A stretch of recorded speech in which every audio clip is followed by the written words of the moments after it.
So let's have a look at a geometry question involving some algebra from the 2014 Leaving Cert Ordinary Level Paper 2. It's question 6A part B.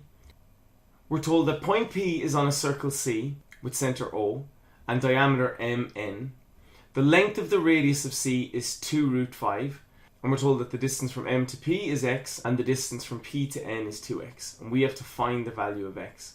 So the first thing to spot in this question is, because MN is the diameter of this circle, and because the third point of the triangle P is on the circle, corollary 3 of theorem 19 says that each angle in a semicircle is a right angle. So this angle at P is 90 degrees.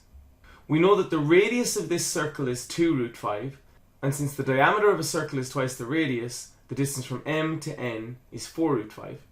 Because it's a right angle triangle, we're going to be able to use Pythagoras theorem, which is in our tables, which says that the hypotenuse squared is equal to the sum of the squares of the other two sides. Normally, to use this formula, we need to know the length of two of the sides, but because two of the sides are expressed in x, and we're given the other side, now 4 root 5, we can solve for x.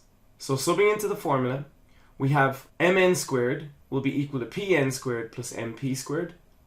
Mn squared, the hypotenuse, is equal to 4 root 5. Make sure we put this in a bracket before we square it. That's equal to 2x squared, and again we're making sure that the 2x is in a bracket before we square it, plus x squared. 4 root 5 squared, 4 squared is 16, the root of 5 squared is 5, and 16 by 5 is 80.